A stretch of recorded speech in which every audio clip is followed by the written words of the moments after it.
octubre para que ustedes me acompañen un poco y vean a qué me refiero. Nos subimos a un autobús y al subirnos a un autobús nos llevó a una población cercana. Era un día antes del evento de Potosí. Nos pidieron algunos que apareciéramos un día antes. Cuando llegamos, había niños en las calles con banderas recibiéndonos. Se hizo una representación por parte de los mineros de cómo los mineros en el siglo XVII sacaban la piedra, la molían, la pulverizaban con marros. Ahí les están dando a ellos agua y hojas de coca. No les daban de comer por mucho tiempo. Las hojas de coca les quitaban el dolor muscular y les quitaban la sensación de hambre. En los sombreros tienen colgados unas linternas con cebo de llama, y de esta manera se iluminaban dentro de las minas. Las minas se trabajaban 24 horas, 7 días a la semana, y a la mayor parte de estos individuos pues los mataban con un infarto o morían de una tuberculosis. Una vez que se molía la piedra y se picaba, se ponía en sacos a lomo de llama y se llevaba a la Casa de Moneda de Potosí. En esta pequeña población vecina que se llama Porco fue donde se descubrieron los metales por primera vez en esa área. Las minas que tú estás viendo y el pueblo que tú estás viendo ahí recibiéndonos con el mayor calor y efusividad posibles fueron las minas del hermano de Francisco Pizarro, de nombre Gonzalo. Ahí está un servidor de ustedes con el representante de El Salvador y con uno de los mineros que nos fueron a recibir. Una de las cosas curiosas que aprendí es que hacen este tipo de demonios dentro de cada una de las ruinas, de las minas. Los españoles no podían estar en los 3 turnos o en los 2 turnos de minería, que eran de 12 horas cada uno. Y le decía, mira, yo no puedo estar aquí vigilándote, pero el espíritu de la mina, el tío que está ahí, es el que te está vigilando. Entonces tú sabrás si te pones a trabajar o no, pero ese tío va a venir y te va a espantar y te puede comer alguno de tus hijos, tú sabrás. Entonces, bajo esa premisa, no se cesaba en las minas de hacer ese tipo de cosas, y todavía hoy día tienen al tío y le ponen flores y le riegan vino, aguardiente, etc. Aquí estamos algunos de los representantes de Panamá, de Argentina, de Venezuela, de Chile y de Perú. Y ese es el Cerro Rico, de la cual se extrajeron tantas y tantas monedas. Cuando tú ves a los mineros de Bolivia, imagínate a nuestros mineros de Zacatecas, de Guanajuato, de Real del Monte y Pachuca, sacando y horadando la tierra bajo circunstancias muy similares, nada más que no podían iluminarse con cebo de llama, porque no tenían ese mineral. Esa es la entrada de la Casa de Moneda nueva de San Luis de Potosí. Yo di 3 temas, fui la única persona que dio 3 temas. El primero de mis temas fue la otra Casa de Potosí, hablando precisamente de la Casa de Moneda de San Luis Potosí. A muchos se sorprendieron de saber que había otra Casa de Moneda llamada Potosí en otra parte del continente. Esta es la puerta principal y adentro se ve un mascarón. Ese mascarón es Baco y tiene una representación política de 1850 y 60, un grupo iba entrando y otro grupo iba saliendo, y lo dejaron por ser cuestión de historia. Este es el patio trasero de la Casa de Moneda en Potosí. Esta es la fachada principal del edificio, que iba a ser detonado durante la Guerra de Independencia, pero alguien dio el pitazo y se salvó el edificio de ser explotado por dinamita cuando iban saliendo el gobierno colonial y llegando los independentistas. Así es como lucía cuando nosotros estábamos ahí, con todas las banderas habidas y por haber de este continente, que nos representaron a los países que nosotros llevábamos la historia de nuestras monedas y nuestro numismático. Ese lugar es un desierto. Quiero que veas esto. Cuando llegamos a Porco, que es un desierto completamente árido, juntaron 3 tablones. Las señoras con sus rebozos enredaron en todo aquello y nos hicieron un arco triunfal. Una de las actividades que nos hicieron fue que íbamos a ir a estar donde el virrey, lo que fuera, llegó en el 1500, 1700, lo que sea. Pues todos llegamos, nos llevaron en un autobús y esperábamos que estuviera un guía diciendo, en este lugar el Señor hacía, en este lugar estaba, este lugar. Nunca nos imaginamos lo que nos hicieron. nos dieron el mismo recibimiento que al virrey del siglo XVII o XVIII. Las mujeres estaban vestidas de cholas, con sus sombreros altos, sus vestidos largos, aventándonos confeti, y nos hicieron arcos triunfales, y era uno detrás de otro. La gente salía de las casas y nos decían: honre nuestra casa y venga a comer. Hice unos pastelitos, tenemos té, tenemos mate, vengan por favor. La gente nos trató como jamás en la vida nos habían tratado. Toda esa gente está ahí reunida hasta en los techos para vernos a nosotros. Me acuerdo que me decía alguien por ahí: a mí nunca me habían tratado así. Y le digo: ¿y tú crees que en México o en Estados Unidos a nosotros nos tratan así cada fin de semana? Se juntaron todas las escuelas que estaban por el área y se pusieron a tocarnos en las plazas mientras íbamos caminando.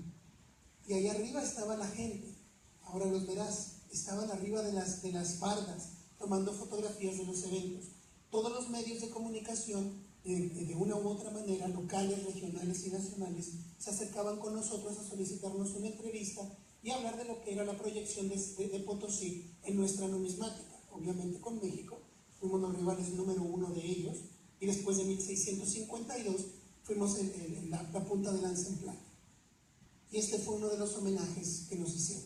Es imposible explicarte lo que nos hicieron y cómo quieren a México. Eventualmente tuvimos que regresar a la cruda realidad. Tomamos el avión y tuvimos que regresar cada uno a los países de origen. Esta fue una brevísima sinopsis de todo lo que tuvimos, de lo que fuimos víctimas, y esta fue una de las últimas imágenes que tomé del Cerro del Potosí. Por cierto, estas piezas del corazón, ¿alguien sabe, alguien las ha visto alguna vez? ¿Alguien las ha leído de ellas alguna vez? ¿Nadie? En Perú, en Potosí, Bolivia, acostumbraba la Casa de Moneda de cuando en cuando a hacer este tipo de piezas.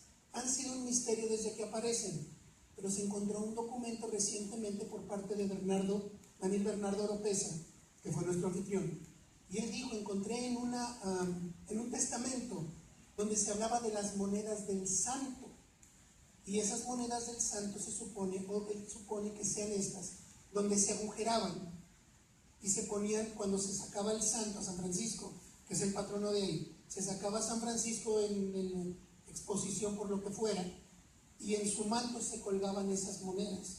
Imagínate lo que tenía del santito de dinero. Cada una de estas piezas son muy caras.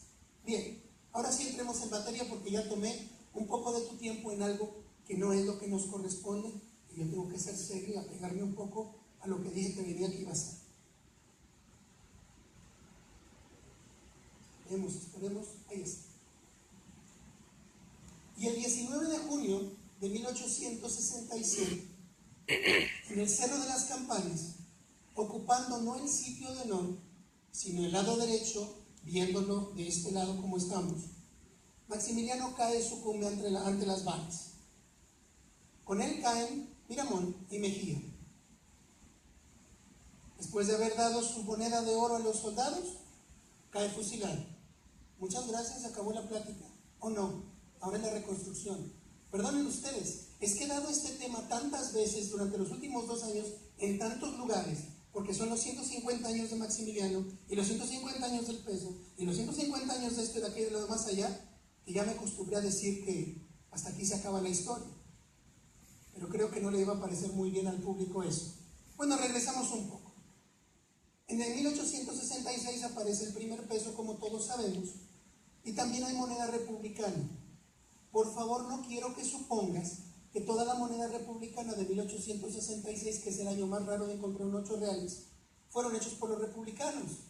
Tú dirás: ¿pero por qué iban a ser los imperialistas moneda con el cuño de la República Mexicana?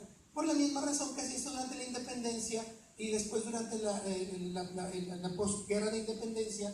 No había otro diseño, se tenía la plata y se tenía que pagar. Órale, empezaron a acuñar de esta manera pesos que son muy raros, a manera de 8 reales en 1866. Maximiliano, justo antes de salir de México, vio una última emisión prácticamente de emergencia en 1867, y también estos pesos, estas piezas del 66 en oro y plata alternaron con las onzas del 67. Era un hecho ineludible. Juárez era el triunfador La República se había salvado. México, con el azoro del mundo entero, habíamos sobrevivido casi todo el siglo XIX con la invasión de las dos potencias más importantes del planeta, los Estados Unidos en este continente y Francia en el otro continente. México finalmente había ocasionado un espacio dentro de la historia de la geografía que no se iba a volver a alterar, por lo menos hasta el día de hoy. Y se volvieron a hacer los 8 reales, que claro, empezaron a alternar un poco con las piezas de Maximiliano. Solamente porque alguien pone en un decreto una firma explicando que ya no van a circular, no significa que esto se va a acabar y menos rápido. ¿Cómo sucede la reconstrucción? Es una cosa tremenda, porque ya no confiabas del vecino, ya no confiabas de la familia del apellido, porque esa familia se había enredado con el imperio o con la república, o de alguna manera la mitad de la casa estaba con un bando y la otra mitad con el otro bando. De una o de otra manera era un proceso muy difícil, muy difícil. Vamos a empezar con San Luis Potosí. La Casa de Moneda de San Luis Potosí hizo algo que no recuerdo haber visto o leído de otra casa de moneda. Hicieron una medalla cuando Juárez venía para recuperar la República en su tránsito por San Luis Potosí. Es uno de los diseños más bellos que haya yo visto en una moneda, en una medalla del siglo XIX, especialmente hecha por nosotros, no por la colonia, donde aparece nuestra águila nacional con el gorro frigio y un montón de emblemas indianos y españoles, porque nosotros somos una mezcla de ambos, con el tambor de guerra en silencio.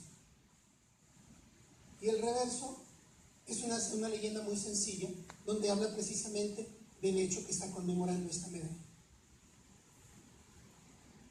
Alguien rayó esta pobre pieza hasta que se cansó en esa cara, gracias a Dios no tocó el otro lado. Obviamente cuando la expongo por el lado del águila. Y empezaron a hacer cuartillas de real, cosa sorprendente, porque Juárez, antes de salir de la Ciudad de México, de esta ciudad, en marzo de 1863, el señor ya había hecho alguna emisión en plata y en cobre, que ya estaba autorizada para decimalizar nuestro circulante. Pero como no se tenían mucha idea de cómo hacer las cosas o cómo iba a ser ahora la regla, lo hicieron en cuartos de real, hicieron cuartillas. Estas piezas son muy comunes, pero en buena condición son difíciles. ¿Por qué son tan difíciles? A mí me seduce más el cobre que cualquier otro metal, porque el problema con el cobre es que nadie lo guardaba, y cuando alguien lo guarda y lo pone debajo de la tierra, usualmente se corroe por la lluvia de tantos siglos, de tantos años. Entonces encontrar una pieza en bonito estado de conservación es un milagro. De esta pieza hay 2 variantes que son las más importantes, aunque ahora han sacado creo que 15 o 16 subvariantes, que si los rayos del gorro, que si la posición del gorro, que si los números, que si la tipografía. Pero lo más importante es que debajo de la fecha tenga o no tenga las 3 letras del grabador, Antonio Flores. Son más buscadas las de Antonio Flores, aunque en realidad no son más raras que las otras, pero la demanda, la popularidad de una pieza hace que se haga más alto el precio. Este es el edificio de la Casa de Moneda de San Luis Potosí, el cual estuvo moviendo moneda de Maximiliano. Cuando triunfa la República, se traspasan en contraesquina, donde estaba el edificio original, que de alguna manera fue cerrado por orden de Maximiliano, y nada más sacaron una sola máquina para acuñar. Por eso son tan difíciles de encontrar, especialmente las piezas de menor denominación. Se acuñó moneda de Maximiliano debajo de esta ventana, donde estaba la capilla, pero fue un plazo muy breve. Pero San Luis Potosí hizo la mejor inversión del siglo XIX. ¿A qué te refieres con eso? Bueno, es muy sencillo. 1 centavo se hizo en 1863. Cuando llega Juárez y empiezan a acuñar los cuartillos, los cuartos de real, no había suficiente metal para acuñar la cantidad de cuartos que se estaban haciendo, porque San Luis Potosí los iba a utilizar para la región y algunas otras ciudades circunvecinas, entre ellas la mía, Monterrey. Entonces, hicieron esta situación.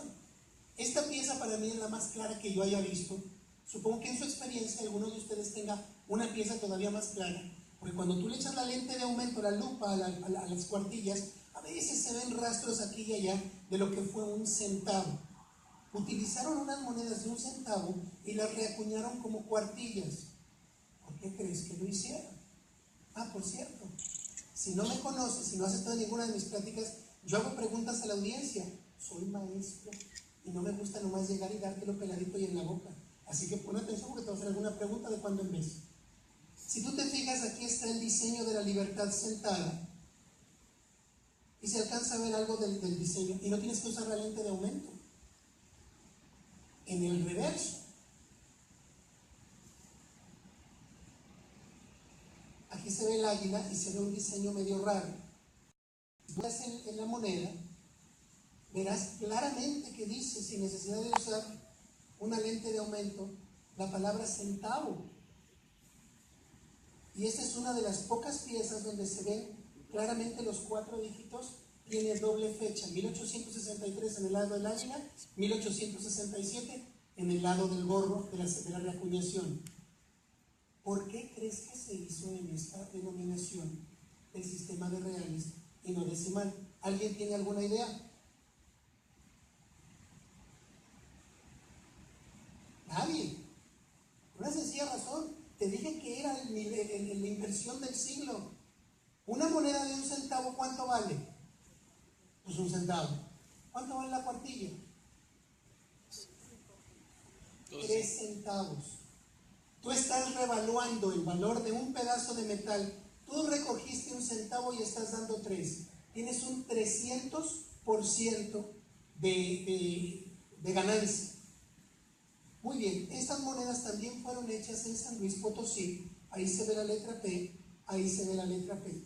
Tomaron el mismo tamaño, las monedas de 5 centavos de Maximiliano, para hacer las que se hicieron en este periodo de reconstrucción. Y es justamente aquí donde se empiezan a utilizar los cuños viejos. En 1867 se tenían los cuños de 1861 en la Casa de Moneda de Hermosillo. Hermosillo fue una de las pocas casas de moneda que hicieron moneda menuda o pequeña de cambio, que era la más necesaria, no tanto los 8 reales que todos coleccionamos. Y aquí se alcanza a ver un poco el número 1 que estaba debajo. Curiosamente, no se conoce una sola moneda de 1 real de 1861. Quizás se hicieron los cuños, pero de alguna manera no se hizo alguna moneda. O quizás fue tan limitada la cantidad que después el metal fue reciclado. No hay manera de saberlo. Pero lo que sí es cierto es que en 1867 se utilizaron cuños con un 1 debajo del 7. Estas piezas siempre salen lisas en la Casa de Moneda de Hermosillo. Este es un excelente ejemplar para que veas no solamente el detalle, sino cómo debe verse una moneda cuando no ha sido limpiada. Aquí pongo una moneda de 1861 para que veas que en las piezas siguientes aparece el 1 ya más marcado, porque tomaron menos tiempo en borrarlo para utilizar rápida la acuñación, en mi opinión. Esta pieza de 2 reales de 1867 de Hermosillo es una de las mejores que he visto y afortunadamente obra en mi colección. Estas piezas, como te digo, siempre salen lisas porque circularon mucho más allá del llamado del deber. La Casa de Moneda de Hermosillo no volvió a acuñar una moneda menuda hasta el día de su cierre 30 años después.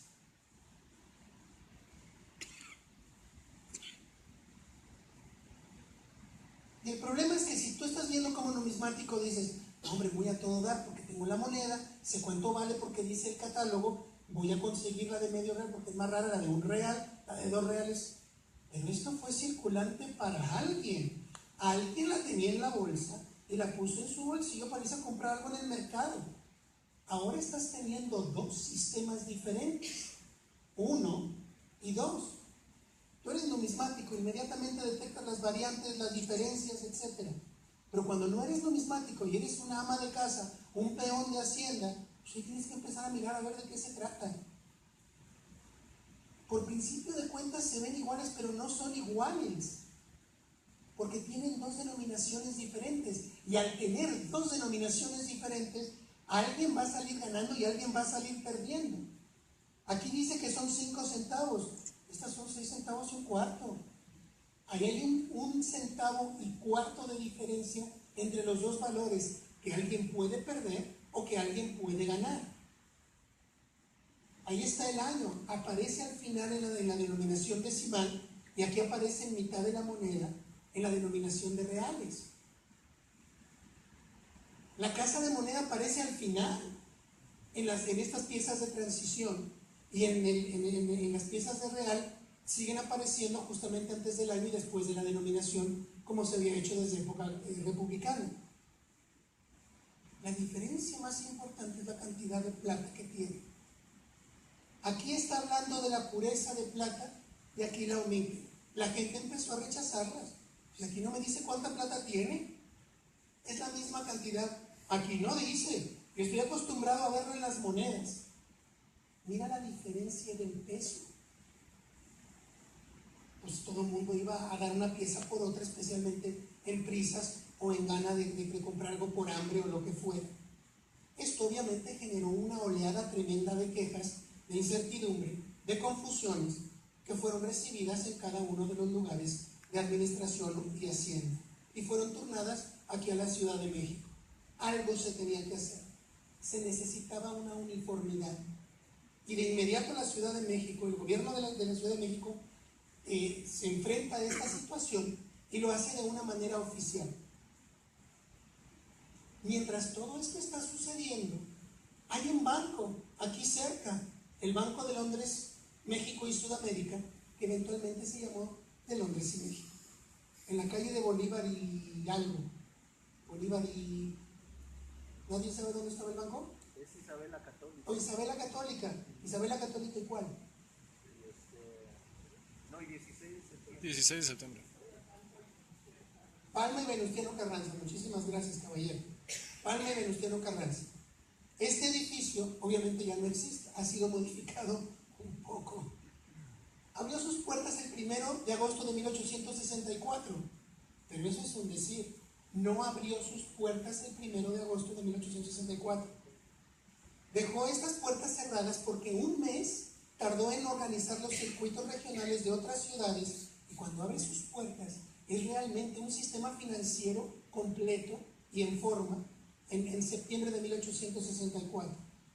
Nada más que tenemos un pequeño problema. Este banco abre sus puertas bajo una concesión dada por Maximiliano.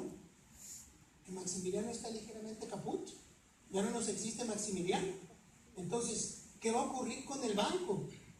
Juárez inmediatamente hace unas pesquisas al respecto de este banco para ver cómo se comportaron durante el imperio. Y seamos honestos y francos, es el único banco que tenemos en México. Juárez no lo puede cerrar simplemente por una pequeña arbitrariedad o alguna otra cuestión. Entonces Juárez le permite abrir otra vez sus puertas, después de cerrárselas un par de meses, creo que fueron 3 meses y 2 semanas. Y una vez que esto sucede, el banco vuelve a reiniciar, pero bajo otro régimen de actividades. Ahora iba a estar un poquito más cercano al gobierno que antes. Se hicieron algunas emisiones locales, con impresoras locales, de las cuales no tenemos mucha información, dónde se hicieron, cuál fue el tiraje de estas piezas, etc., aunque en algún momento se han señalado algunos números. En otras ocasiones se tienen cifras un poco más concretas, como de esta denominación que se dice que se hicieron 2.700 billetes entre estos años. 13 años, 2.700 billetes de 500 pesos. Hablan de una conducta muy conservadora por parte del Banco de Londres, México y Sudamérica. Estas piezas, en 1879 se hicieron 801 piezas de acuerdo a este libro. Si a alguien le interesa el número de tiraje de piezas, etc., te sugiero que adquieras este libro que no es muy costoso y lo hizo este caballero que nada tiene que ver con México. El señor lo hizo para toda Latinoamérica y ni siquiera latinoamericano, tengo entendido, creo que es filipino. Por el reverso, a estos les llaman también las sandías porque semejan una sandía en la parte de atrás. No que mucha gente los viera, pero algunos de los comerciantes así los conocen, particularmente en Estados Unidos. Solamente se conocen en espécimen, son piezas extraordinariamente raras. Alguien me hizo el favor de hacer llegar estas imágenes porque estas piezas no son mías. Aquí estás viendo un ejemplo claro de lo que fue la reconstrucción, un caos completo. La misma Casa de Moneda de México estaba haciendo monedas en el sistema decimal y en el sistema de reales. Estaba la misma Casa de Moneda provocando esta confusión, porque esas fueron las directrices que el gobierno de México estaba dando. Y aún haciendo esto, el gobierno de México lanza un memorándum, el número 32, donde se habla precisamente de una uniformidad. ¿Alguien recuerda quién era el ministro de Hacienda en esa época? ¿Manuel qué? Dublán, justamente, Manuel Dublán. Y no lo puse para ver quién sabía la respuesta. Aquí vemos piezas más o menos de los mismos años, donde tienen diseños enteramente distintos. Este incluso está regrabado con un 6 fuera de lugar. Y el problema es que fue el mismo cuño que aparece en todas, lo cual me hace suponer que fue un solo cuño para las monedas de 5 centavos. Pero mira la distancia que hay entre un diseño y otro, y la distancia que hay entre un sitio geográfico y otro. Este es de Chihuahua y este es de México.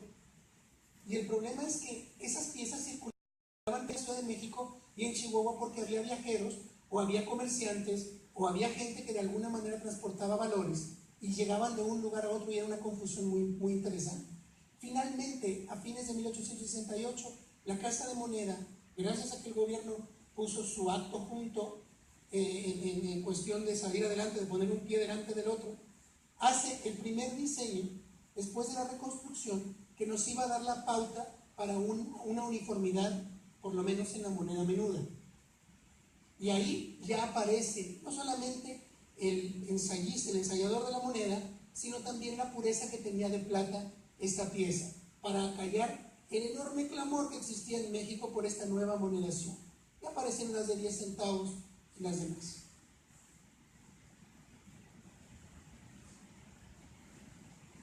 Y el reverso también nota diferencias.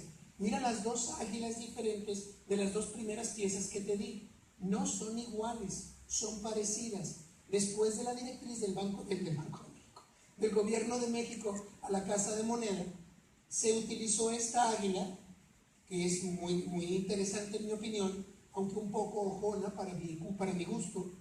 Pero esta águila finalmente vino a representarnos el sistema de unidad que iba a prevalecer en este tipo de diseño hasta 1898, que iba a sufrir un cambio en este diseño.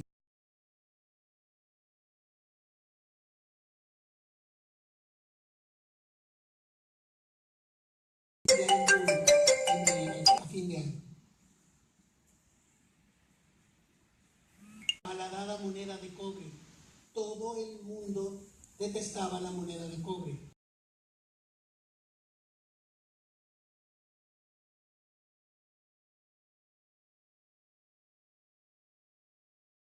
Cobre, precio de oro. Todo eso teníamos que arreglar con una emisión de circulante en cobre. Finalmente aparecieron las monedas de 1 centavo.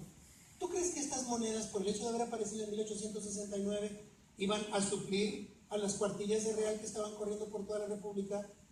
No. Tomó mucho tiempo en que esto pudiera tener un sistema de llevado y traído sin descuento. Tomó varios años. Oh, ya di mi propia respuesta, por no andarme fijando en lo que estoy explicando. La diferencia más importante del diseño, pues,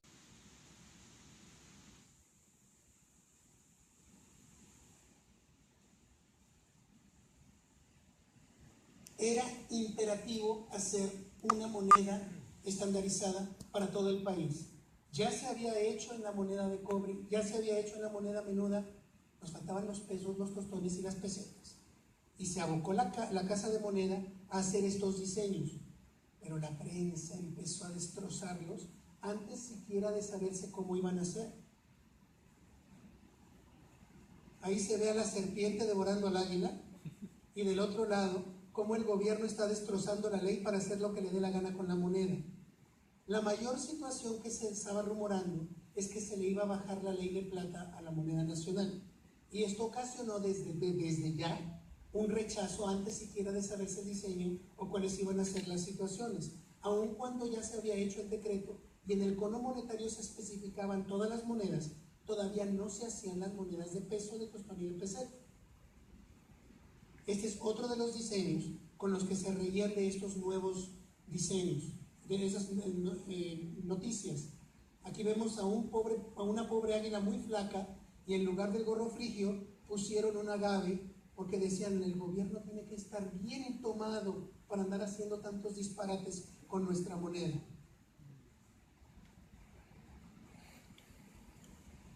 Pero así que la última y nos vamos. Esta fue la última denominación en reales hecha por cualquier casa de moneda en denominación menor a 8 reales. La casa de moneda de Álamos, por alguna circunstancia, acuñó estas piezas que son muy difíciles de encontrar y cuando tú las ves las encuentras muy lisas, porque nuevamente se fueron más allá del llamado del deber. Estas piezas son las últimas, es el último hálito de la colonia, por llamarlo de alguna manera, en México, ese año de 1872.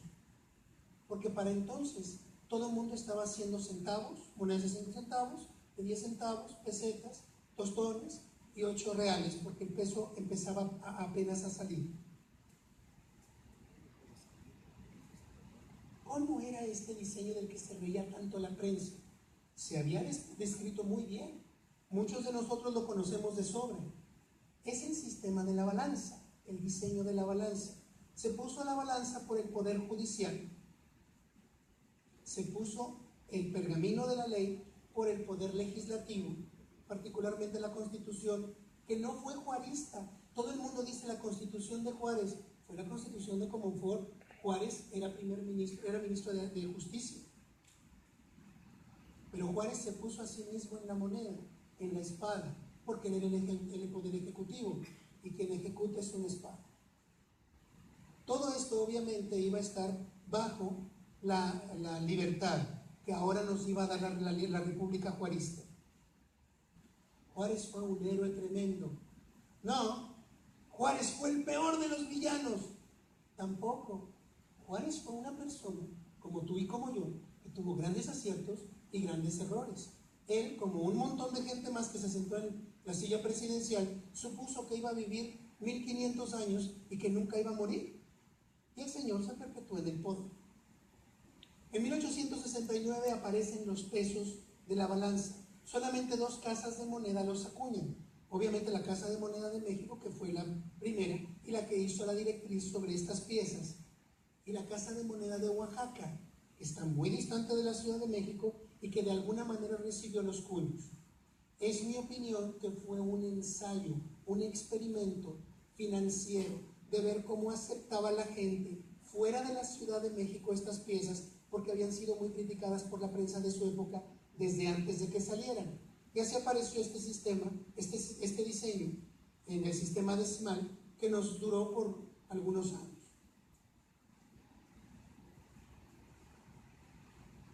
Y aquí empiezan a aparecer las casas de moneda en 1870, haciendo las pequeñas moneditas de denominaciones de 5, 10, 25 y 10 centavos en plata. Y aquí alcanzas a ver que esta decía claramente una MO y una C, que fue agregada como una G para que dijera San Luis Potosí con el ensayista G. Cuando yo doy mis clases en Estados Unidos, les digo que esto es la conspiración de las casas de moneda mexicanas contra la lengua inglesa, porque aquí claramente dice que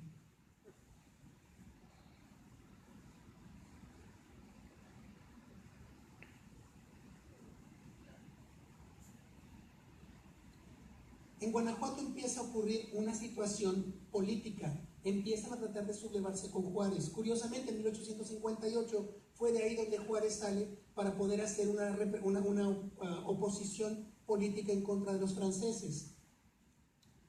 Y se empieza a fraguar el plan de la Noria. Ese año de 1871 empieza el declive personal para Juárez. Margarita, su esposa, sufre una hemiplegia que la lleva a la muerte en breve tiempo después. Juárez es viudo, su apoyo desaparece. Y en eso se aparece un muchacho, un joven pues de la época, tenía 41 años, y este joven le dice: se te acabó el 20, compadre, te bajas de tu caballo porque queremos hacer elecciones. Y es aquí donde dice Juárez: ya hubo elecciones y volví a salir yo electo, así que no tienes que opinar. Porfirio Díaz no fue el creador de ese plan, pero sí fue el instigador principal. Y en su hacienda de la Noria se firma esta revuelta en contra de Juárez. Y todo esto no dejaría de ser una página dentro de los libros de historia, sino es porque nosotros en México, en nuestra numismática, tenemos un recuerdo de esa revuelta. En 1872, uno de los generales que se hizo adepto a este plan, que se adhirió a este plan, un general de apellido Borrego, en Durango llega y toma la ciudad principal del estado y la declara en contra de Juárez. Con la ciudad venía la Casa de Moneda y el señor empieza a hacer las cuartillas de 1872, que paradójicamente son las últimas monedas de cobre que llevan el sistema viejo de reales. Y le puso ahí sufragio libre. Curiosamente, cuando todo el mundo piensa en sufragio efectivo, no reelección, se piensa en el gran Madero, bueno, en el pequeño Madero porque era muy bajito, pero se cree que fue idea de él. Tomó las palabras de Díaz, las llenó de lodo y se las regresó al tipo en su plan de San Luis, porque él mismo había dicho, no vamos a hacer más reelecciones una vez que me haga yo del poder. En el reverso aparece una variante, ¿alguien la encuentra? Debo admitir que es muy pequeña, pero si eres observador la encuentras. Te voy a dar una pista. Está por esta área y está por esta área.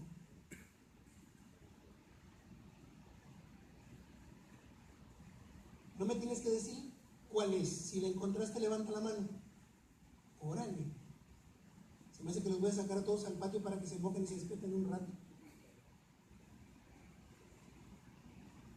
La variante es la cabeza de la víbora. Aquí aparece entre la D y la E, y aquí aparece el principio de la E, de la D, perdón. Estas dos son las variantes más importantes. No hay alguna que sea mayor que la otra, ninguna es más popular que otra.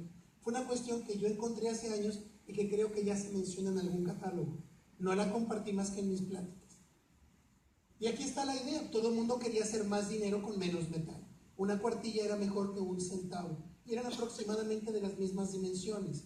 Esto te dará idea que las monedas eran valuadas en cobre a como fuera y como la gente lo quisiera tomar. Estas son las únicas piezas de esta época que se pueden encontrar en buen estado de conservación con un poco de paciencia. La prensa destrozó a Díaz porque su movimiento fue sofocado muy rápidamente. Lo bueno es que ya le habían dado la idea, ya había dado él la imagen de que quería la presidencia y Díaz era un hombre muy popular.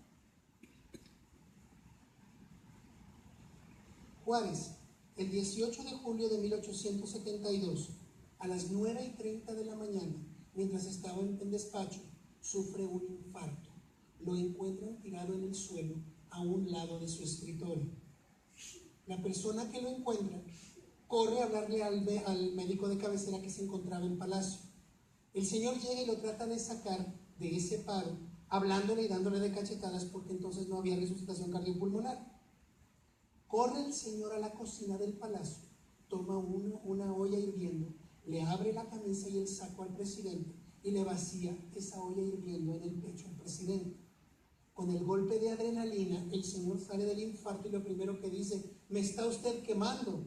Si el presidente no tenía otra alternativa, tiene usted que salir de aquí y descansar. Tengo muchas cosas que hacer.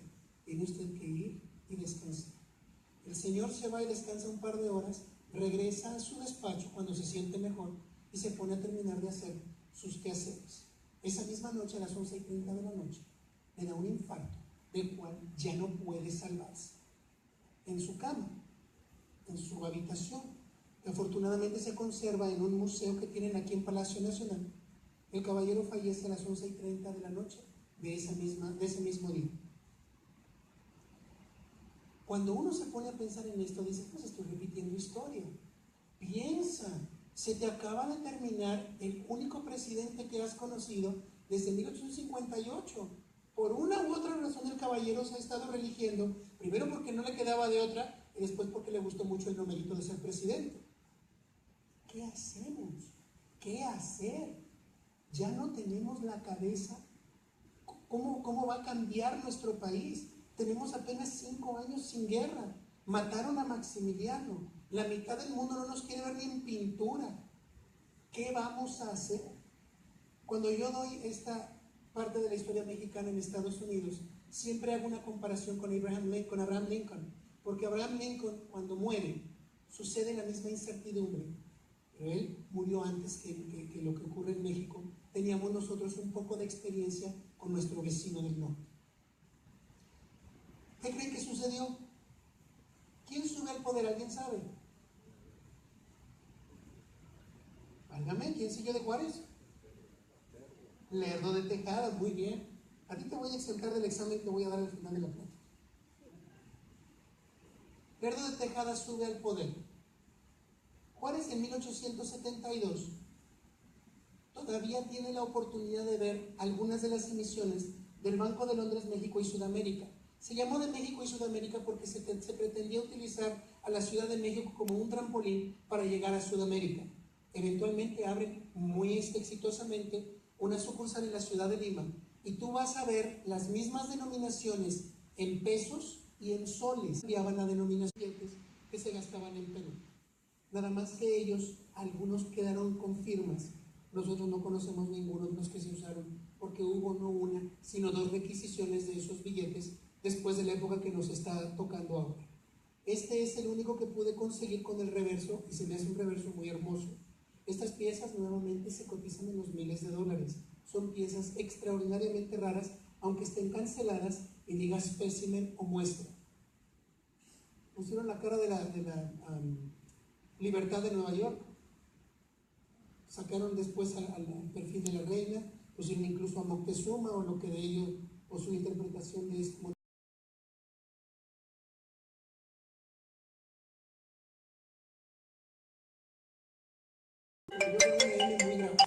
Pero los catálogos dicen, y si los catálogos dicen es palabra de Dios, en mi opinión no debe ser así, especialmente en cuestiones de historia. Bien, ese año de 1873 se decide terminar con esta serie. Nada más duró 3 años. ¿Por qué fue tan efímera? Porque los chinos no sabían leer el lenguaje latino.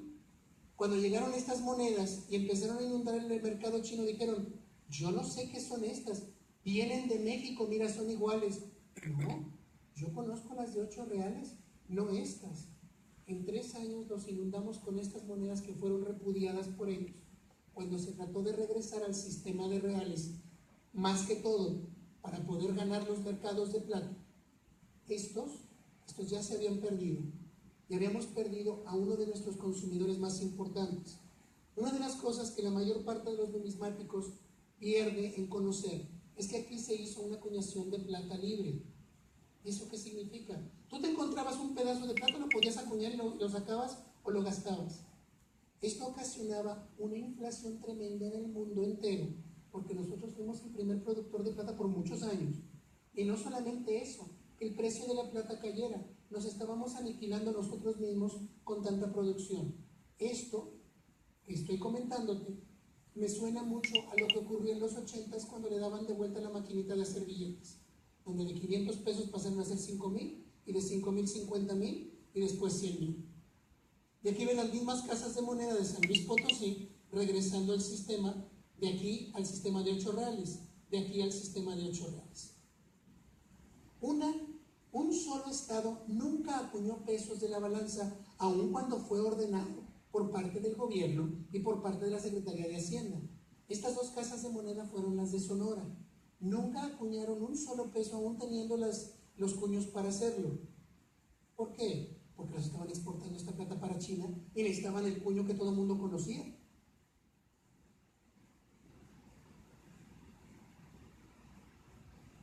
Estoy mencionando a Chihuahua y a Chihuahua y a Chihuahua más que a cualquier otro lugar, porque el sistema financiero de Chihuahua fue una cuestión formidable.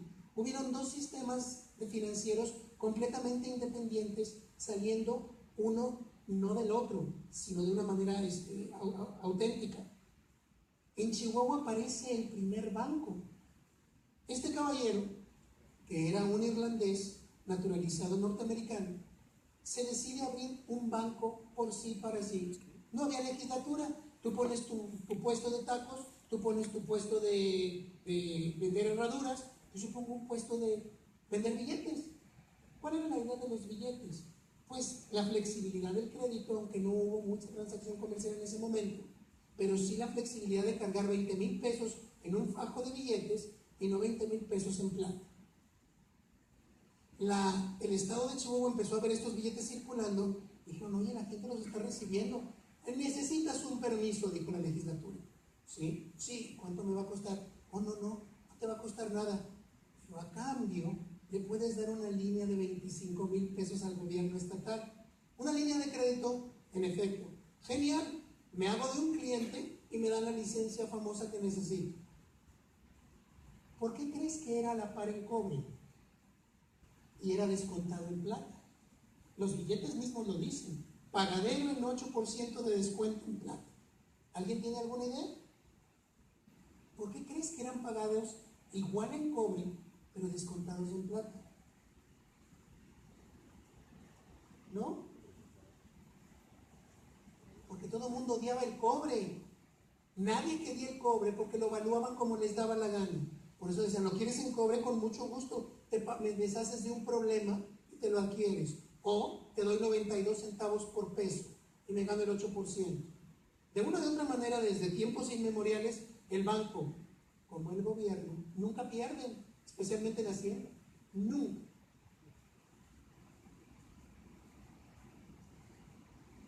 Este es el banco que él abrió, el Banco de Chihuahua. Se le hizo muy sencillo abrirlo con ese nombre porque de ahí estaba. Se ordenan 100,000 pesos en puros billetes de un peso. Nada más se conocen menos de 20. El mío, que es este que te presento, y yo he visto otros 2 más en subastas internacionales. Supongo que a lo mejor hay más de 20. Es mi opinión que hasta ahorita, por la información que se tiene, no son más de 20 conocidos. Ahí están las firmas de las dos, del presidente y del contador. El señor siguió a la calca los billetes como circulaban en Estados Unidos. Esta es una de las pocas instancias en que tú ves un banco y una casa de moneda funcionando a la par. Nada tiene que ver una cosa con la otra, pero es una cuestión de coincidencia que a mí me llamó la atención. Este diseño tiene un error. ¿Cuál es el error? Vamos a continuar con la plática mientras piensas un poquito al respecto de eso. Es un error garrafal, tremendo. Inmediatamente después se abre otro banco en Chihuahua. Aquí en la Ciudad de México tenían 6 bancos funcionando y fue a gritos y sombrerazos. Hay otros bancos como si estuvieran sembrando dinero. Era un auge, un apogeo comercial impresionante el que se vivía por allá. Frank McManus también era otro norteamericano que hizo negocio allá y abrió el segundo banco de Chihuahua.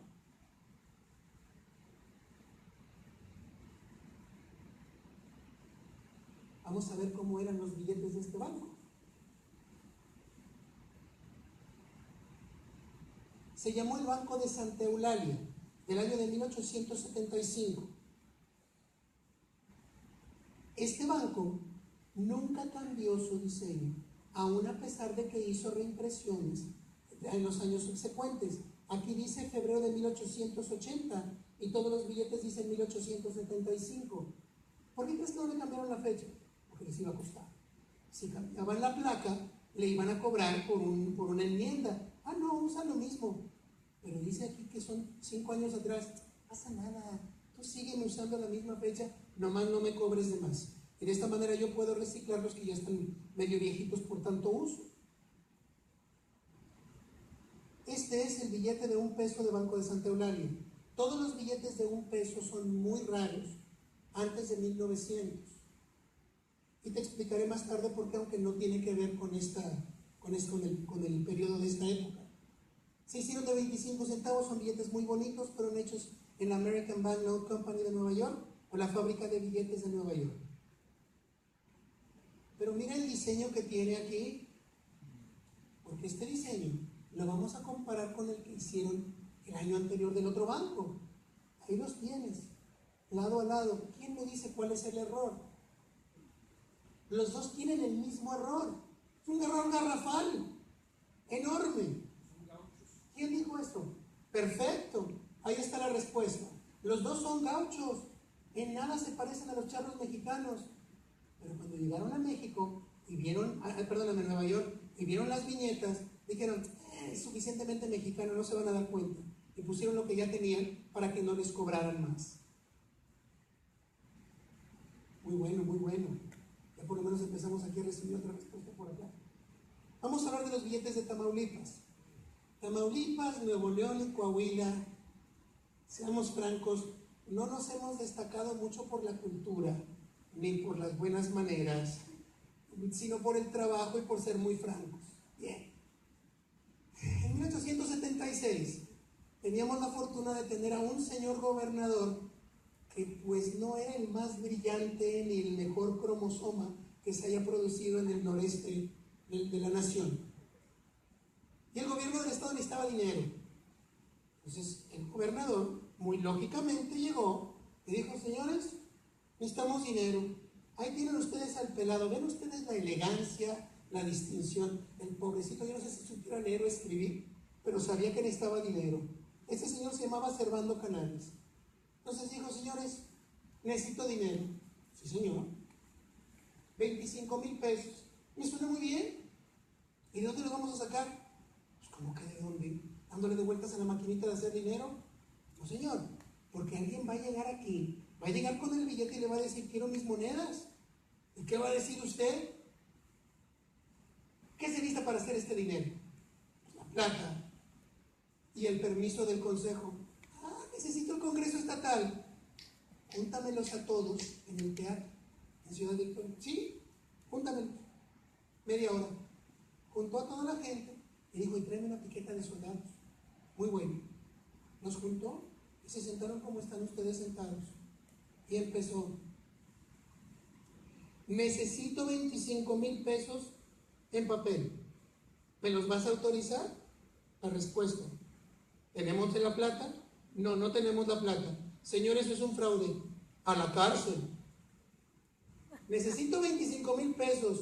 Autorizado. Por unanimidad de los que quedaron, se hizo esta emisión. La emisión no es la más hermosa del mundo. Se hizo con una técnica ya obsoleta. Pero lo que tiene de particular esta emisión es que habla del sistema de real y del sistema de centavos, alternándose en el circulante de Ciudad Victoria, por lo menos en ese lugar, y muy posiblemente en el resto del país. Estos son los billetes. Si te fijas, siempre están cortados y tienen huellas de pegamento. Estos estaban pegados en libros de contabilidad y es mi opinión que estos fueron los remanentes, los que quedaron, los que no se pusieron en circulación. Los pegaron porque hubo un contador que sí trató de hacer su trabajo y eventualmente alguien los arrancó y los vendió en el mercado por 5 centavos en 1915 o 20. Y ahora obran en nuestras colecciones. Mira qué feos se ven, no son muy fáciles de leer, pero ahí se ve perfectamente la denominación en centavos y en reales. Y la fecha, 1876. Ahí están los reales que estaban haciendo su aparición justamente con estos billetes. La reconstrucción no fue una situación fácil, como te das cuenta, no fue un encargo de una sola ciudad o de una sola región, sino de un país en diferentes regiones que tenían la posibilidad de juntar sus capitales y tratar de hacer algo al respecto, de una manera comercial. Ahí vemos también los de los pesos, etc.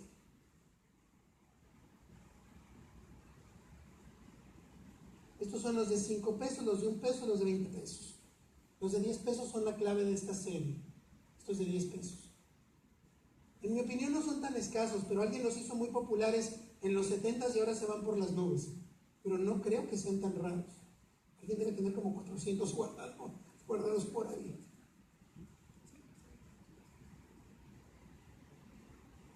Te dije que habíamos perdido los mercados internacionales. Cuando yo doy este tipo de pláticas en los foros internacionales, yo les digo, no es una cuestión casual que ustedes empezaran a hacer sus dólares norteamericanos de canje o trade dollars En 1873 en adelante fue cuando nuestro peso cayó de la gracia de los chinos, y ese vacío que dejamos nosotros tenía que ser suplido por alguien. Los británicos, los norteamericanos y los franceses, además de los japoneses que eran regionales, empezaron a meter sus propias monedas en China porque era un excelente comprador de plata. Por eso es que aparecen todos con esas fechas. Algunos, como los británicos, siguieron con estos dólares de canjeo o trade dollars hasta 1910 o 12. Aquí están las piastras de los franceses, a partir de su colonia de Indochina, que hoy es Vietnam.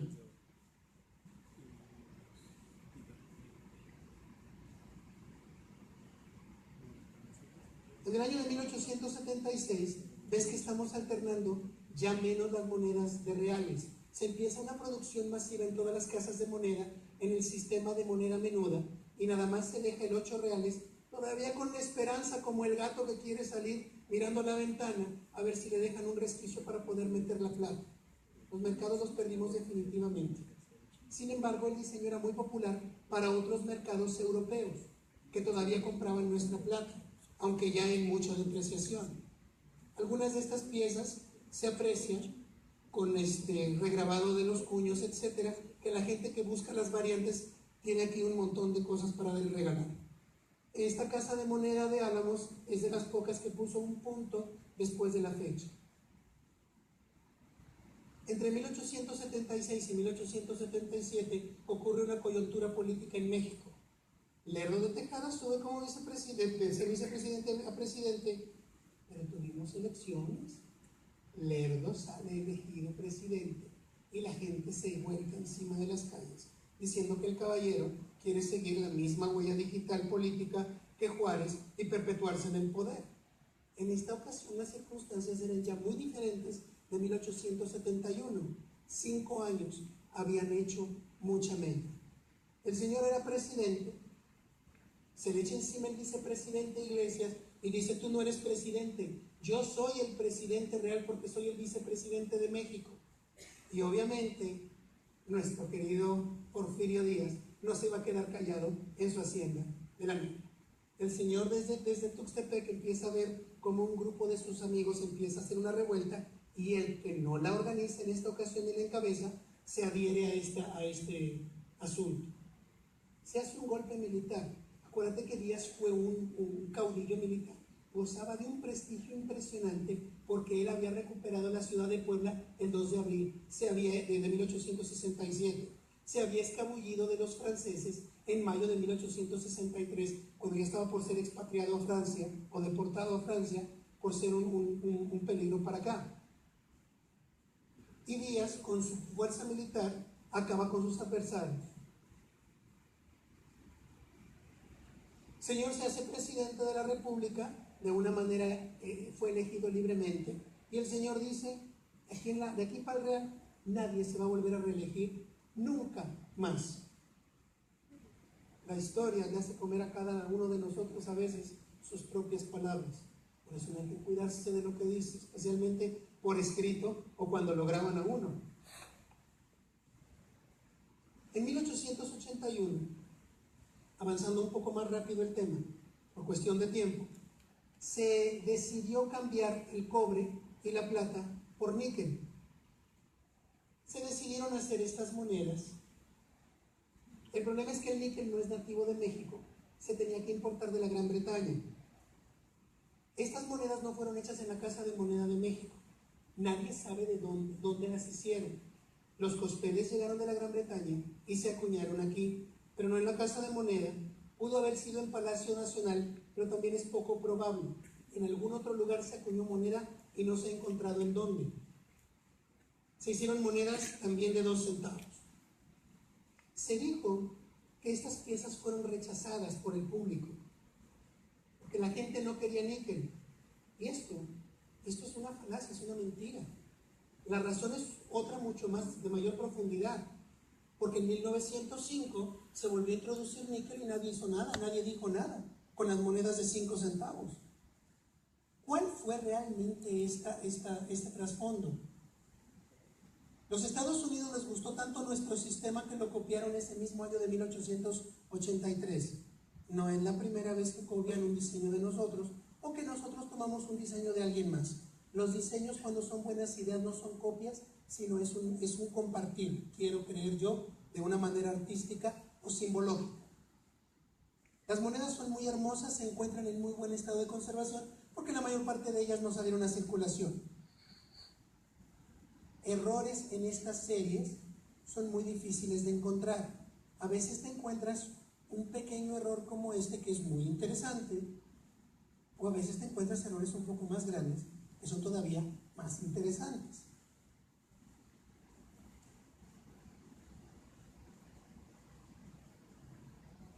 Bien, ¿cuál fue la razón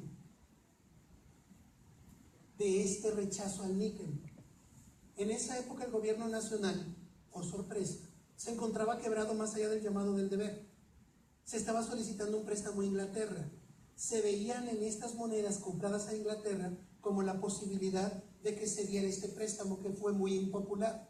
La gente se alzó para rechazar completamente este préstamo a Inglaterra que eventualmente nos dieron, y estas monedas que representaban y que la prensa los hiló como parte de ese préstamo. Entonces, el 21 de diciembre de 1883, en la Alameda, cuando estaba pasando el caballero haciendo un discurso o haciendo una caminata o lo que fuera, la gente cogió sus monedas de níquel y se las aventó al caballero en la cara. El señor corrió a su carruaje y se fue al Palacio Nacional, donde la gente siguió corriendo con las monedas para seguírselas aventando. Y este señor se dio cuenta de que la impopularidad estaba siendo ya causal de una disrupción social. De esta manera acabó el níquel y acabaron estas monedas, y las monedas de cobre fueron reinstituidas. Ese año de 1883, el Nacional Monte de Piedad, sí, la institución que tienen por aquí cerca, nos iba a dar el dolor de cabeza más grande que sufrimos en el siglo XIX por cuestión financiera. No era un banco. Este tipo de institución decidió hacer billetes, pero no eran billetes per se. El mismo papel te dice que es un certificado de depósito confidencial. ¿Qué significa esto? Esto significa que ellos tenían un peso en plata por cada peso en plata en papel que estaban emitiendo. Era un cheque, exactamente eso, un cheque. El problema es que cuando tienes una chequera y nadie te está checando tus fondos, pues puedes empezar a hacer más billetes que piezas tienes ahí, en la espera de que nadie los vaya a cobrar y que no se enteren, porque pues así se manejan los negocios. A veces andas operando con un poco de pérdida, pero la ganancia luego te pone al corriente. Se abrieron dos bancos más, el Banco Mercantil Mexicano, con la concesión de 1881, y el Banco Nacional Mexicano. Estos dos bancos procedieron de capital distinto. El Banco Nacional Mexicano aparece con un banco francés que lo hizo a través de los egipcios porque no querían meterse en problemas políticos después del fracaso del Imperio francés en México y de la muerte de Maximiliano, que fue la primera vez que la sangre de los Habsburgo había sido derramada en suelo mexicano, en suelo de América. Estos dos bancos iban a ser bancos muy importantes para nosotros. Se conocen algunos más del Banco de Londres y México de esta época, y este resello habla de que fue hecho en 1881 porque el sello fiscal así lo señala.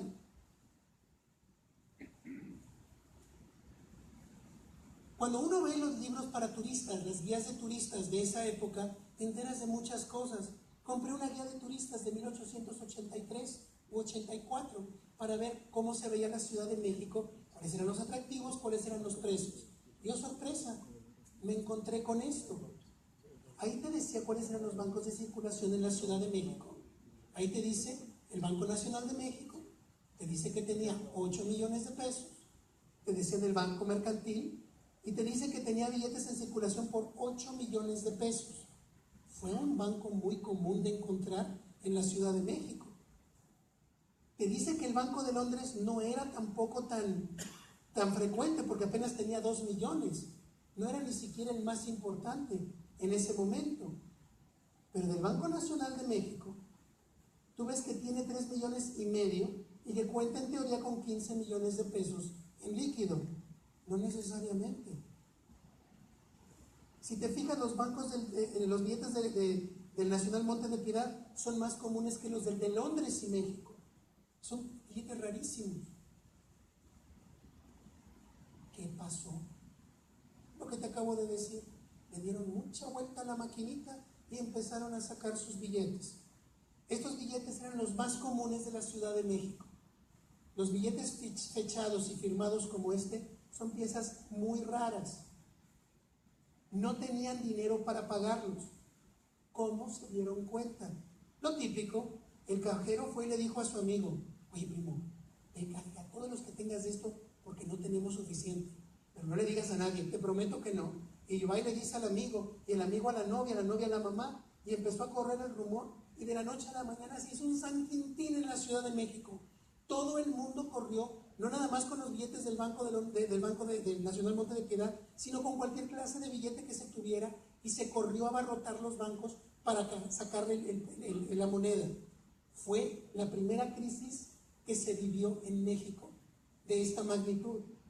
El gobierno mismo se metió para tratar de pagar estos billetes.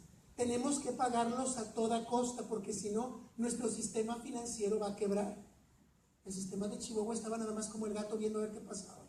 A ellos no les afectaba esta situación porque no estaban dependientes el uno del otro.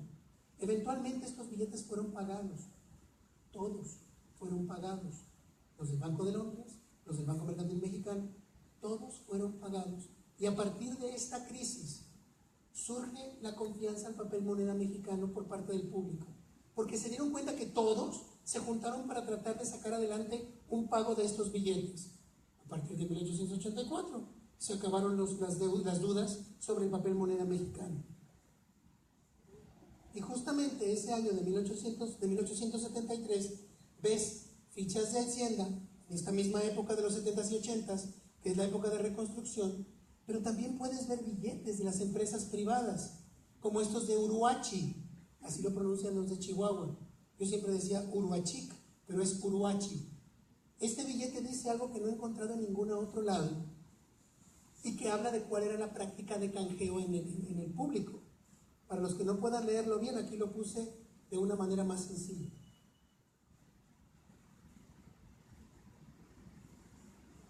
Se podía pagar con pasta. Tú podías llegar y pedir un pedazo de barra de plata y te lo daban a elección de la empresa, no tanto de la persona que lo tuviera, porque a veces no se tenía moneda acuñada para poder dar.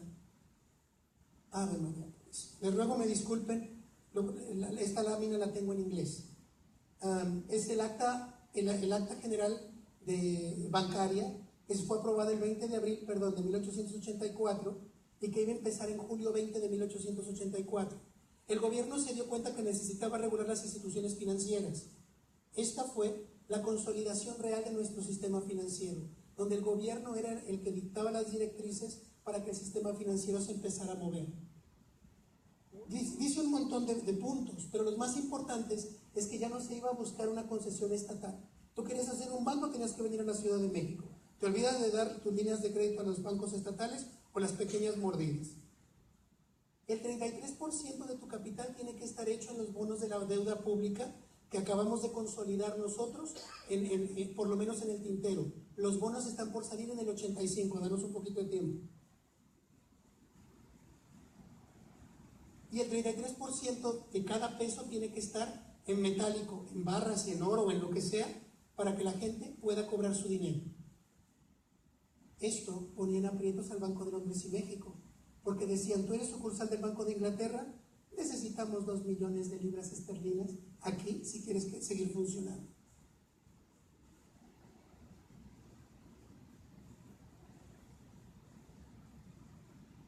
El Banco Mercantil Mexicano y el Banco Nacional Mexicano se fusionaron gracias a esta acta de 1884. Era el esquema político y legal que se necesitaba para crear un banco fuerte en la Ciudad de México.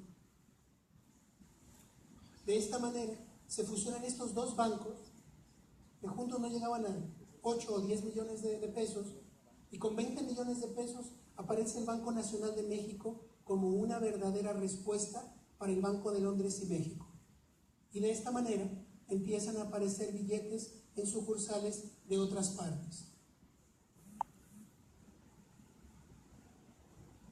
De lo que ocurrió con el Banco de Londres y México, de lo que ocurrió con el Banco Nacional y de cómo se organizó el Banco de Londres para no perder su licencia, ocurrió después de 1885 y es tema para otra plática. Muchísimas gracias por su enorme paciencia.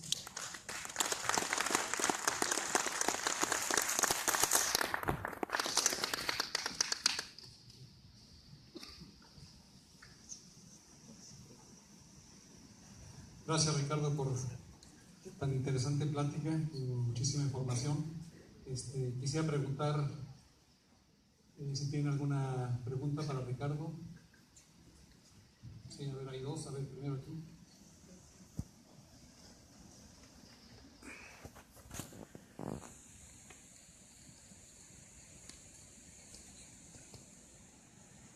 Ricardo, vale la pena esperar un año para tenerte por aquí y escuchar tus conferencias, siempre muy amenas, siempre muy bien presentadas. Las figuras por sí solas hablan muchísimo. Gracias y es realmente muy bueno tenerte como expositor. Estaba mencionando sobre la reestructuración y el problema que tuvimos con el sistema de reales y los sistemas decimales a finales de los años 60 del siglo antepasado. En 1869 ya es cuando se reestructura y nuevamente el sistema decimal. En el 67 todavía teníamos el problema con el primer sistema decimal en San Luis Potosí, en México, y las cuartillas. En el 69 ya nada más tenemos el sistema decimal. Los 5 centavos, desde un centavo hasta los 50 centavos, no, hasta el peso con Oaxaca y México. Pero hemos encontrado piezas ya con estos diseños en el año 68, desde un centavo, que se considera una prueba, hasta 10 centavos. Específicamente la moneda de 5 centavos ya no se considera una prueba, sino ya se considera como una moneda circulante. Entonces esto situaría en la fecha de 1969 no como el año en el que ya se adopta el diseño final, sino sería entonces en el 68. ¿Qué has investigado tú sobre estas cuartillas, sobre estas pruebas o moneda ya la mejor circulante, no en el 69, sino ya desde el 68, un año después de la reestructura? Excelente pregunta la que haces, y te voy a dar una respuesta 5 años antes. En 1863, tú decías que el sistema decimal aparece en San Luis Potosí. No, el sistema decimal aparece en la Ciudad de México entre febrero y marzo de 1863. Si tú ves los partes de la Casa de Moneda de México, verás que se hicieron 1,300 en una semana, 2,400 en otra semana, 869 en otra semana. Habla de una emisión regular. No sobrevivió porque cuando llegan los franceses aquí, acaban con cualquier cosa que suene republicana. Entonces, el sistema decimal se instauró de forma en 1863. El problema es la región donde circulan estas piezas. Fue nada más en la Ciudad de México. En 1868 fue nada más en la Ciudad de México. En 1869 fue nada más en la Ciudad de México, en algunas piezas menores, pero en Oaxaca y en Guanajuato también aparecen en denominación de 10 centavos y de 5 centavos en el 69. Es por eso que yo considero y la gente considera que esto sucede de una manera ya más sistemática en lugar de una manera local, como ocurre siempre en la Ciudad de México. Muchos de los octavos de real que se hicieron en 1861, 1850, circularon nada más aquí, porque no hubo suficiente tiempo o suficiente material para hacerlos. Entonces, lo que consideramos prueba era porque no se conocían muchos de estos ejemplares. Sigue siendo muy rara la del 68. Pero no es prueba porque los papeles de la época hablan de una producción masiva.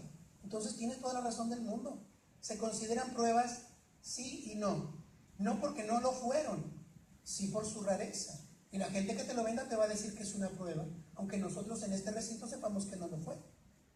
Excelente tu pregunta, pero también recuerda que las piezas de 1863 que se venden como pruebas no lo son. Bueno, las del 63 sí están consideradas, las centavos del 63 sí están consideradas como monedas circulantes. Las del 61 y muchos años antes, la del 41 del centavo, esas sí son las que están consideradas completamente como pruebas. Y bueno, sobre la crisis del níquel con el Banco González en el 83,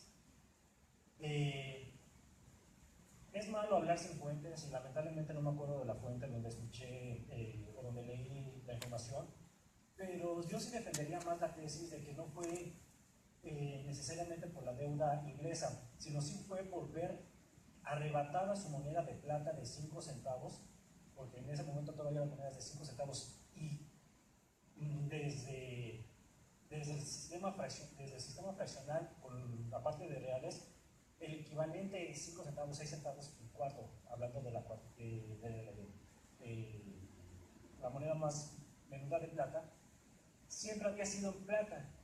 En el 82, con el Banco González, le quitan esa última moneda de plata para darles níquel, y eso es lo que realmente enfurece a la población, no tanto la deuda hacia los ingleses, y por eso viene la revuelta. Pero también había una información más de fondo, sino que fue toda una estrategia que había hecho Porfirio Díaz para que al momento de darle la presidencia a su compadre, dársela con un regalito, una crisis financiera, para que 4 años después las voces pidieran de vuelta a Porfirio Díaz. Tienes toda la razón en ese punto que estás haciendo.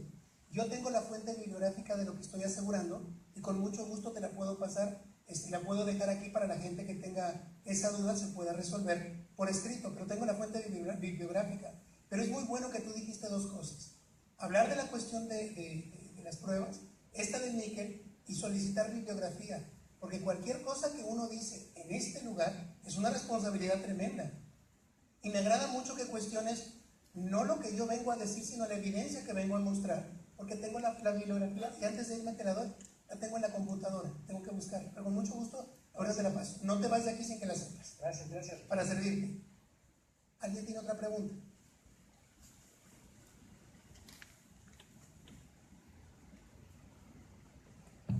Gracias de nuevo por la plática. Yo tengo 2 preguntas. Una que es mera curiosidad. Mencionabas el peso de balanza de Oaxaca y bueno, Juárez era oaxaqueño. ¿Había habido alguna relación ahí entre Juárez y cercanía con la Casa de Moneda como para poder insinuar algo? Si tú me preguntas si existe un documento que legalmente hile lo que tú me estás preguntando, no he dado con él. Pero oye, si camina como pato, grazna como pato, camina como pato y tiene plumas de pato, no puede ser un canario, ¿verdad? Muy posiblemente tienes razón, porque fue la única que en el 69, fuera de la de México, acuñó los pesos de la balanza. Sí, señor. Bueno, la segunda, en realidad, esta es más la pregunta. Hablas de la reconstrucción y hay también una reorganización del sistema fiscal. Sí. Está presente en tu plática, no lo hiciste muy explícito, pero justamente uno de los temas que es parte de esta reorganización es el cambio de papel sellado a la ley del timbre. Sí. Y la ley del timbre se expresa en los billetes. Tienes billetes aquí que tienen sello del timbre y otros que no lo tienen. No lo tienen los de los estados, por varias razones. Bueno, los de Chihuahua, ni Tamaulipas. Los que presentaste. Porque posteriores a la ley de 1884 sí lo tienen. Sí, claro. Ahora, el tema es que la ley del timbre es del 71. Sí, nada más que no se había puesto de una manera precisa en los billetes, porque no había legislación para los billetes. ¿Sí me explico? De hecho, sí la hay. La ley del 71, la ley del timbre del 71 para los billetes a los recibos. Y dice que a partir de 10 pesos van a tener el mismo trato y es un monto incremental. Increíble información, la desconocía. Gracias por enseñarme algo que no conozco. Nadie lo sabe todo. ¿Tienen la bibliografía de eso? Pues digo, la ley del timbre, pero muy bien. Si quieres te paso. Gracias, me encantaría tener el dato. Sí, bueno. Gracias. ¿Alguien más?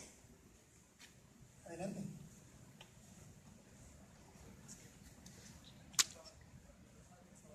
Sí, se sienta por ahí, por favor, porque el caballero tiene 4 veces que se pone de pie. Por favor, gracias. Gracias. El Banco de Santa Eulalia, ¿también era del mismo dueño la hacienda de Santa Eulalia? No sé, pero sí sé que su esposa era de Santa Eulalia, de ahí el nombrecito. Ah, gracias. Y la moneda de 1872 de Álamos, ¿cuánto de denominación era? ¿El qué, perdón?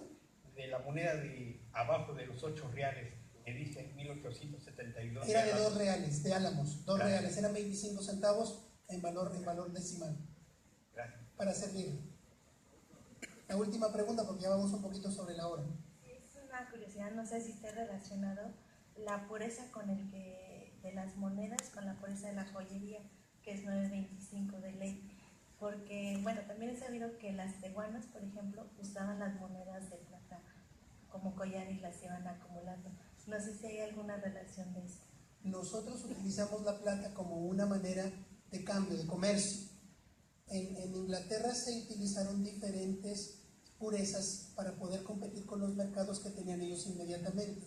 La pureza de 925 fue la de la onza Troy, y por eso se llama Troy Ounce, onza Troy, porque el señor que se le ocurrió ese peso y ese valor fue un señor de apellido Troy que de alguna forma la hizo circular y fue popular y la gente lo empezó a tomar. Nosotros utilizamos nuestra plata de acuerdo a cómo se iba comerciando en el público. Empezamos con 93.10% o 931 de pureza y empezó a decaer hasta que 1967 acaba por desaparecer con la ley 100 o el 10% de plata. Entonces son dos cosas distintas. La joyería puede poner lo que ellos quieran poner en plata, en oro o en cualquier otro metal, porque no creo que tengan las mismas directrices que nosotros, especialmente en oro, donde pueden poner 22 quilates, 18 quilates, 14 quilates o 10 quilates. Son otras cosas. Les agradezco nuevamente enormemente su presencia porque estuvo lloviendo mucho y hay mucha gente y hubo muchas preguntas. Les agradezco también mucho su interés. Gracias nuevamente. Agradecemos la presencia de Ricardo y la sociedad le extiende este diploma por su participación en la Asamblea 762 con la conferencia La Reconstrucción Nacional en Billetes y Monedas 1867-1885.